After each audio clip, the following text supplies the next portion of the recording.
Hello and welcome to the British Sitcom History Podcast. My name is Gareth and I'm here with Alan. Hello! And we are going to give you a bonus episode today. We talked about peak Red Dwarf in our recent series. We talked about series 3 to 6. And whilst we were watching those, we became aware that those good people at Red Dwarf had tried to wreck America. And there were a couple of attempts at an American pilot. So we watched those pilots and now we are going to talk about them for your entertainment. Yes, so basically in the early 90s, when Red Dwarf was at its peak, someone over in America said, this'll work. This is a great concept, but we don't want those limeys in it. Let's recast it. And so they came up with something to do. And the guy who made it, actually, the producer who they kind of got involved, he went on to make Malcolm in the Middle. So, he has some success. That was a big hit. But this was the first attempt. In 1992, this all happened. Okay. 1992, so it was right at the peak of Red Dwarf, like Series 5 era, that kind of period. Yeah, during the time that we've just been talking about in our episode. And for some reason, and nobody can seem to fathom why, including Robert Llewellyn, but they chose to take on Robert Llewellyn as a cast member playing Crichton. Yeah, very weird that. So it's an all-American cast. Well, it's an an American-based cast because Daphne off of Frasier plays Holly. Yeah. But, that actor, Jane Leeves, is British, but she's, American-based. But, yeah, Robert Llewellyn turns up. First of all, Crichton turns up because the pilot is the fall of Red Dwarf. So it's series 1, episode 1 of Red Dwarf, where we see the crew and we see Lister go into stasis for bringing the cat on board, and the ship is destroyed, etc., etc. But Crichton's there. Crichton shouldn't be there yet, so that felt wrong. And then it's Robert Llewellyn. Robert Llewellyn shouldn't be there. He's not in this universe. Yeah, this was an odd thing in the first place, which I always think about, because if you're looking at what has been produced of Red Dwarf so far, first 5 series, and going, okay, well, let's remake this. You go, okay, Crichton's a great character, we want to bring him in from the beginning. Fair enough, okay. But then they go back to that beginning where the whole accident happens, Lister is in stasis, etc., the cat and all that. But that means the cat is the cat. He's not become the sort of integrated part that he once was. And they go right back, the way the guy plays it is right back to that original cat-like cat. So all these changes that they've already made, some of them are kind of involved, some of them aren't. It's a bit of a hodgepodge of things. And yeah, like I say, Robert Llewellyn was taken on, and nobody seems to know why, because it was a pain. They had to get him a work permit and a visa and all this. Really? Like it would have been easier just to cast someone with Crichton. Yeah. So I might be able to make an argument that they were allowed to bring their own costume and stuff, and so it was easier to bring that. But look at the costume, look at the makeup on his face. That is not as good. I will give him some. This is a pilot. Maybe if they'd done a series, it would have been better. But it looks pretty shoddy. It looks very cheap. So that's not even it. Although I do believe the makeup team went over there to do it with him. Okay. Or at least the head of the makeup. They didn't just kind of do their own thing. All right. Okay. So things like that. It's some odd decisions, and Robert Llewellyn sort of turned them down a couple of times, but they kept just offering him more money. Oh, I don't begrudge him it.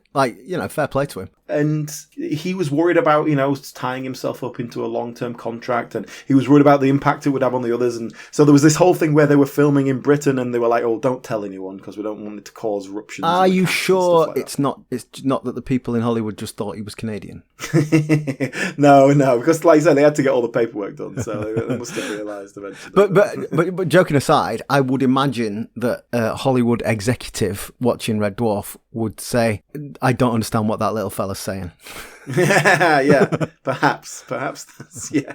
Also, and I don't know if this is me just projecting, but one of the things we said about Red Dwarf is that it has a multicultural cast. Red Dwarf USA does not. Not particularly. No, the cat is black. Cat was black. I'm sorry, I'm mixing it up. The cat was black, but yeah, it's interesting that the lead character, Lister, in Red Dwarf in the UK is black, which was noteworthy in the late 80s. Yeah, but it's not relevant in the script in any way. Not at all. It's not a casting element, and I guess that's just the way it goes, isn't it? There was always an argument that the cat was supposed to be black. He's a black cat, and then that plays into this kind of idea of the styling of it, and that was one of the reasons why they were a bit concerned about it in writing. And I think In our very first episode, I said that the writers went to Craig Charles as their kind of voice of the black youth, and like, is this racist? Yeah. I want to correct that slightly. I believe it was Paul Jackson who was the connection to Craig Charles, because Craig Charles was on Saturday Live, which Paul Jackson was a producer of. So he was the one who kind of knew him and said, look, they've written this character of Cat as black. Is it racist? We're a bit worried. You're a voice of the youth. Yeah. And he said, no, but can I have a crack at this Lister? and then the rest of it is like, no, you're not an actor. Don't be stupid. Okay, come in for an audition, etc., etc. But anyway, the point being that was always kind of written as a cool black guy, that kind of hip and fashionable kind of vibe, which I get it. It works with the Cat, that kind of idea, the bit of a stereotype, but it's okay. And so they bring in another guy in America by the name of Hinton Battle. Mm-hmm. Great name, by the way. Great name. And this guy was a musical theatre star of some renown. So they kind of kept that idea of Danny John Jules, a musical theatre actor. That movement that you need for the Cat, that expressiveness with the body, they'd obviously gone with that. Much to the Danny John Jules' delight, because Hinton Battle was quite a famous actor in the musical theatre world that he was part of. So the idea of being replaced by someone who was a bad hero, it was like, oh, great. Let's have a talk about the rest of the cast then. You mentioned Jane Leeves plays the computer Holly. Yeah. They went for a female Holly straight away. Jane Leeves, who later, not very long after this, was in Frasier as Daphne. I assumed it was before Frasier, because they do this pilot season, don't they? So I dare say she was in the Frasier pilot as well. Yeah, which would have been maybe the year after this. Can't have been very long after. So she went on to be quite famous. And we have Craig Bierko as Lister. And this seems to be a big point of contention for British viewers. That the guy who's played Lister looks like a Hollywood actor, looks like a very handsome, chisel-jawed, kind of 6'2" guy. And there's a lot of truth to that. But I actually think, just overall, watching this first US pilot, I think it's not that bad. It's sort of got a very bad reputation, but it's okay. I would go along with that. Yeah. The problem is they're hitting a lot of the same beats of the British one. It's not quite a shot-for-shot remake when Crichton's there. No. But they're doing a lot of the same material. And so you're comparing it. It's not as good. But it's not the same. Yeah. But it's not terrible. I think it's all right. And Craig Bierko, I think his performance is actually pretty good. I like him as the Lister character. It's not quite the Lister we know. And I don't know if it's perfect casting. I think you want to get someone who is a bit more, slobby, let's say.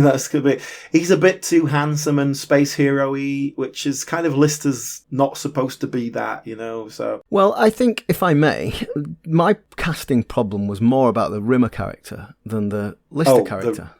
I don't think that's even casting. Rimmer doesn't get a chance to do anything.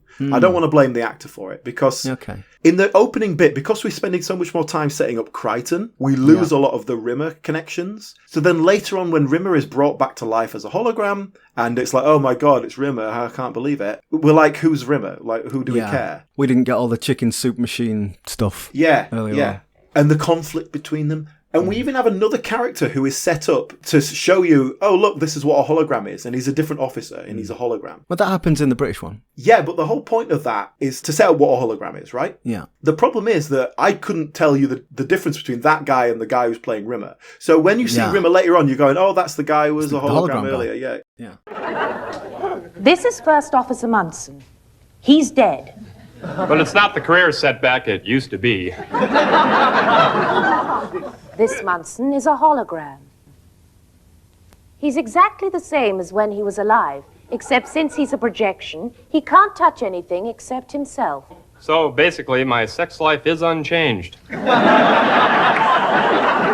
Because they just look like these two generic white guys who, look the same. And because we haven't established Rimmer as a significant character, I think the other guy might even have more lines than Rimmer in that opening 15 minutes. Because he's interacting with the captain and stuff, and he's sort of like chatting away.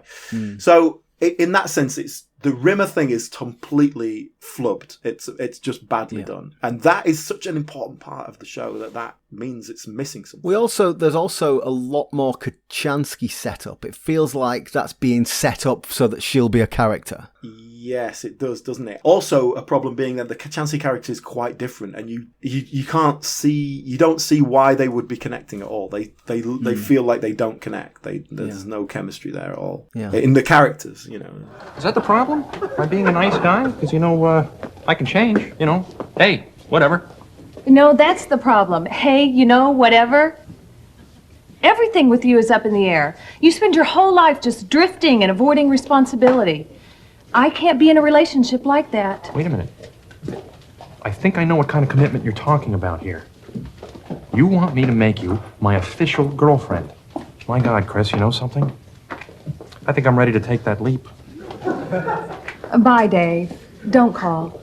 Although, like we said, we talked about this in our episode. I feel like the way that Kochanski was written and the way that it was ended up being portrayed by Claire Grogan were quite different. Yeah. But it was necessary to fit with the Lister they had. I get you. And maybe they tried to do that, which she's much more feels like she's an officer and he's beneath her and all this sort of stuff. And one more question on the casting on the Lister actor. Is he doing an accent? I know he's American, but I wondered if there's a couple of times where he sounded like he was doing like a Fargo-style Minnesota accent.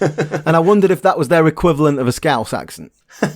I hadn't noticed but that myself. If he is, it's not strong. And I think maybe I just created it from a speech mannerism, perhaps. I don't know. Maybe it is just supposed to be like, to give us a bit of a working schlub kind of voice. And he's kind of like, so he's doing like, hey, I'm just a working guy. Hey. But there's a bit of story to it all in terms of getting it made.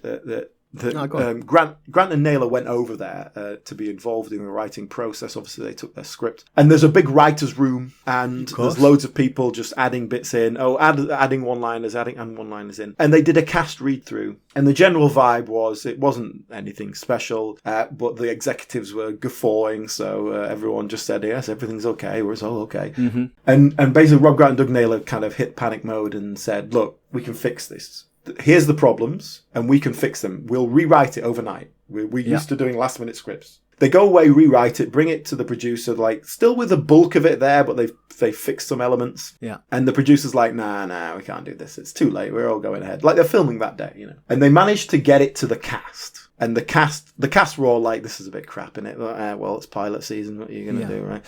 They managed to get this other script to the cast, and the cast are like, this is a lot better. Let's do this one. They kind of battled for it. Yeah. But obviously the cast have no real power. And so they kind of said, yes, we'll do this new script, but then it's like, oh, we can't do this scene because we'd need this and we haven't got time to sort this out, etc., etc. And so it ended up being, what we see is a sort of mishmash of this mess of scripts and you know, things like Rimmer just gets lost in the mix. That's just inexcusable, really. But then there's bits like Crichton's setup is really nice. I like the way Crichton and Lister become friends straight away and they interact a lot. I think that all works really nicely. What we get of the cat is quite minimal, but also equivalent to what we see in the cat in the first one. So that's all right. I like where after Lister comes out of stasis and everyone's dead, Dave, and he goes and finds Crichton, who is on the ship in this version, and he's been just sat there. His detached head has been sat there for 3 million years. Crichton! Where's the rest of you? Oh, over there. They hadn't finished my repairs before the accident. You've been stuck here for 3 million years? What have you been doing? Well, I've been reading that fire exit sign over there.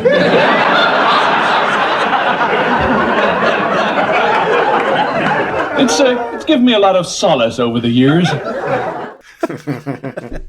And I think that the other problem is, you know, this was going to be shorter than a BBC half hour, so you have to cut stuff out. I think what I really like about that first episode of Red Dwarf is that it feels long. It feels like so much happens. And you can have that period of Lister walking around, everybody's dead, Dave. Oh, what's going on here? Everybody's dead, Dave. It really kind of draws that out. And you haven't got the time to do that in a reduced version. So things like that just don't quite work as well. And, you know, honestly, like it has a bit of a bad reputation on the Dwarf fans, but it's not that bad. You can believe that they could have turned that into something that would have worked. So then you sent me this second pilot, and I need some explanation here because it's got Jane Leeves in it as well, and I think it was using some of the same footage. It looked like it had been assembled from some of the bits and pieces with some new material. So tell me the story about this. Yeah, it's sort of, and it even involves some material from the British show that they just kind of, you know, model work and stuff that they used and just to kind of demonstrate. So this was never intended for broadcast. It wouldn't have had legal rights and all that. The idea of this was they'd done the pilot for Red Dwarf. It hadn't really gone that well, but maybe we can still flog it to someone, look it to other networks. So this is almost like a sizzle reel, you know. It's like, okay, let's just throw a few scenes together. Look, this is the sort of potential of things that could happen. And so it really feels like a kind of clips from other episodes kind of thing. I mean, literally, that's what it is. Some of the cast had gone on to do other things, so they recast the cat. We get Terry Farrell as the cat. Terry Farrell, best known for Deep Space Nine, I think, for my money. Although she's done a bit of sitcom stuff. She's in that sitcom with Ted Danson. Yeah, he played a grumpy doctor, didn't he? Yeah. She's in that. Yeah. That's American sitcom history. I'm not interested. Yeah, not interested. But so she comes in, and what I like about this is they've basically gone, okay, if we make the cat a female, like what can we do? Like, well, let's do this a different character. And I really like it. The little bit that we see of her, she's cat-like, but in a different way. She's like, oh, right, come on, let's go and fight everything. Yeah. You gotta understand something. I'm not like you. I don't have 9 lives. Okay. You stay here and suck your thumb, and I'll go and rip off its head, spit down its throat, and turn its lower intestines into balloon animals. And I quite like that. Let's do something a bit different, but that still makes sense. But yeah, and then there's just there's a new Rimmer, and they obviously go to a lot more to establish that relationship between. And this Rimmer I really like. I think there's a lot more going on here, and I think he's got that real Rimmer energy. Yeah. So I liked him quite a lot. And yeah, so there's a little clip from Marooned. Michelle Fisher. 9th hole of Detroit Royal Vista Golf Course, par 4, dog leg to the right, and the sand trap behind the green. Golf course? How old were you? 12. 12? 12 years old. When you lost your virginity, you were 12? Yeah. 12? Well, you can't have been a full member of the golf club then. No. You did it on a golf course and you weren't even a member? Oh. So you didn't pay any green fees or anything? Remember, it was just a place to go. You know, I used to play golf. I hate people who abuse the facilities. So there's a direct comparison there, which I think he does all right with that. Like, it's not fair to do like-for-like comparison, but, I think that's okay. There's a couple of, in that Marooned section, he does the pot noodle joke. Oh, we know what'll be getting eaten last. I hate pot noodles. They do a version of that joke. And then there's another, at the very start of it, they're watching the Flintstones. I would go with Betty, but I'd be thinking of Wilma. Where Lister does she'll never leave Fred, and I know it. There were a couple of punchlines where the timing fell off. And I don't know if it's just a different sensibility, like American, it needs to be all a bit quicker. But it felt like just let that breathe before you hit the punchline. It just felt rushed. You ever see the Flintstones? Sure. You think Wilma's sexy? Wilma Flintstone? Well, maybe I've been in deep space too long, but every time I see her, she drives me crazy. How do you feel about Betty Rubble? Betty? I tell you, I'd go with Betty, but I'd be thinking of Wilma. Do you have any conception of how crazy you sound? You're talking about going to bed with Wilma Flintstone. Yeah, you're right. It's nuts. She'll never leave Fred. I know it.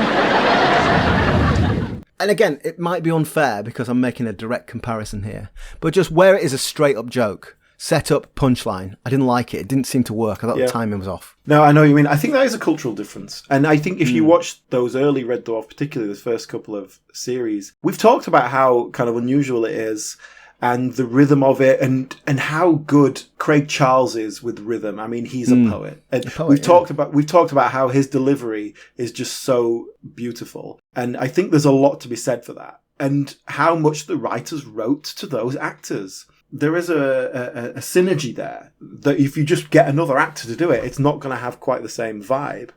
Especially when we know and love the original and we're comparing it. Yeah, I think that's true. The direct comparison is perhaps unfair when you're trying to be objective. That's the story of it, really. That second one was a sort of a second attempt to try and just spark a bit of interest. Made for next to no money, which is why it's literally they've got 2 actors sat in a room and here's the script from Marooned. We've just printed it out. Read it. It's not like they've rewritten it or anything. Yeah. The odd little word change to make it American, that's it. Cup noodle instead of pot noodle, isn't it? Yeah, exactly. Yeah. Whereas the actual full-blown pilot, it's got all the sets and everything. They've rewritten it quite considerably, But it died a death. It never got made, and only resurfaced because of the kind of the general interest in Red Dwarf. It's the versions that are out there are very low quality versions. Interestingly, on the DVD extras where they talk about it considerably, they show clips. And those clips are full quality. So someone somewhere got the American studio to send them the full quality thing. Okay. But that has not been like commonly publicly Well, the available. version on YouTube, and we'll put links to this on our social media,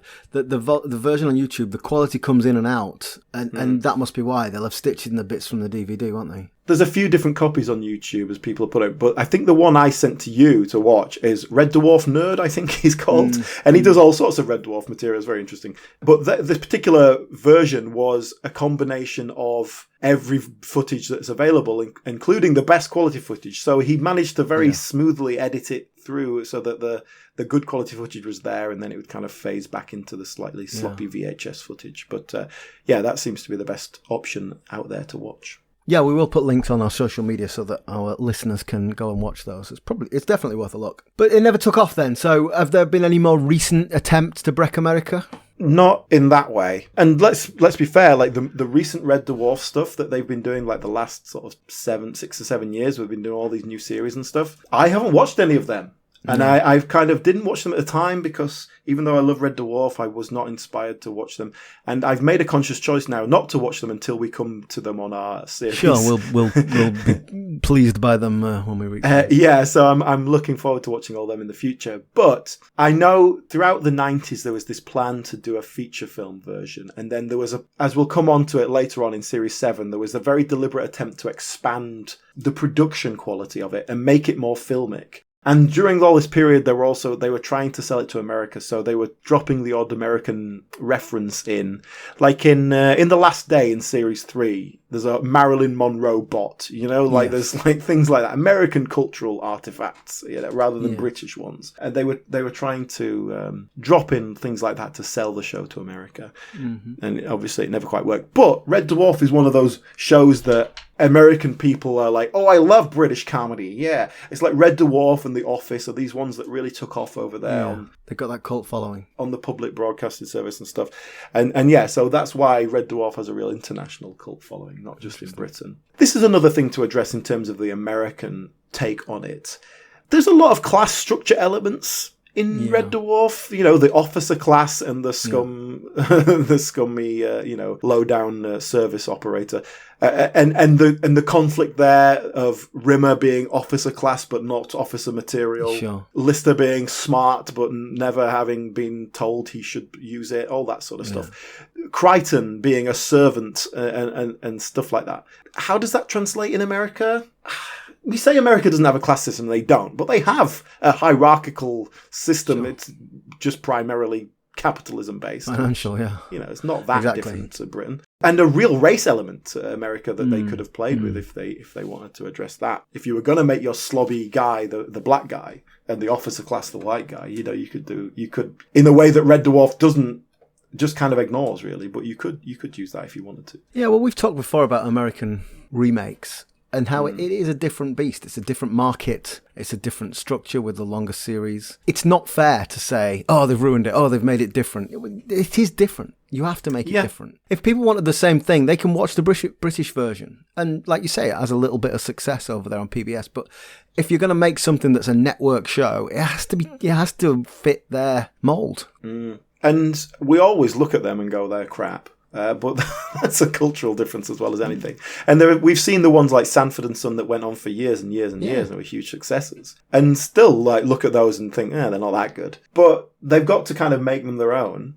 And you've got to translate those characters somewhat. And I think Red Dwarf is one of those things that could translate. They just need to... Perhaps they were trying to be too close to the original, or they're not enough, or what. I think it's too close. I think, like I said, with that pilot, it's not quite shot for shot, but... Some of them are line for line, some of the scenes. I don't know. The concept is great, but I think if it's an American ship, I don't know, it's an international ship, but you know what I mean, rather than a British ship, it's going to be different. I think perhaps taking the concept and writing something original might be a better way to go if you want to Breck America. And you know, that in terms of that American system being different as well. Like Chris Barry was courted to go and try and play Rimmer in it. I think that was for the second take on it. You know, they were just like, let's get Rimmer in, and we can just know that bit's safe, and let's make that work. And he didn't do it because they weren't like, oh, come on over and do this pilot. We'll pay you this much to do it. It was like, I'll come over and do this pilot and then sign this contract that signs you in for 6 years, for 30 episodes a year. And he was like, no, I'm not doing that. The thing is, if it is a success and runs for 6 series, then you're going to make a lot of money out of it if you've got a successful show in America. So I guess it's worth it for that. But yeah, it's a difficult thing to sign, isn't it? When you just... You want to go and live in America for 6 years. And like Robert Llewellyn went over, made the pilot, and nothing ever came of it. But he got paid a nice big chunk of cash to do it. Oh, yeah. It's an experience. So, you know, that's worked out all right, isn't it? Yeah, but if you then get picked up and you've got to move your entire family to Los Angeles. And that was the other thing, yeah. And Robert Llewellyn was like, that means I would have to leave the British show as well. Yeah, so it was like, sure. It wasn't something he wanted to do particularly, but they threw enough money at him that it was like, okay, well, I'll go and do it. And like I say, Rob Grant and Doug Naylor were going over there to be involved in it, so I'm sure they sort of said, just do it, you know. Well, I enjoyed watching those versions. I think it's really interesting to see the differences and the similarities. If you haven't already, to our listeners, you know, look at the links that we'll put on our social media and go and give them a watch. You can find us on Twitter and Instagram at BritComPod, or we're also on Facebook, British Sitcom History Podcast. You just stick that in the search bar, you'll find us. This episode is also going up on YouTube with video clips. I'll put a few clips in from the pilot that I've got a hold of, and I'll put a link into where I actually nicked it from, the bloke who uploaded it on YouTube, because it's not just the kind of I did sort of nick it, really, because it's not just like, oh look, this is the video that's leaked. This is someone who's gone to the effort of editing things together and making it as sort of look as nice as it can. So like I think he is called Red Dwarf Nerd. I think that's the name of his YouTube channel, but I'll put the link in the description as well, just to make sure we send people his way, since I've nicked his material. Yeah, absolutely. Great. Well, thanks everyone for listening, and we'll be back soon with a new series of full sitcom reviews. Watch this space. Bye. Bye-bye.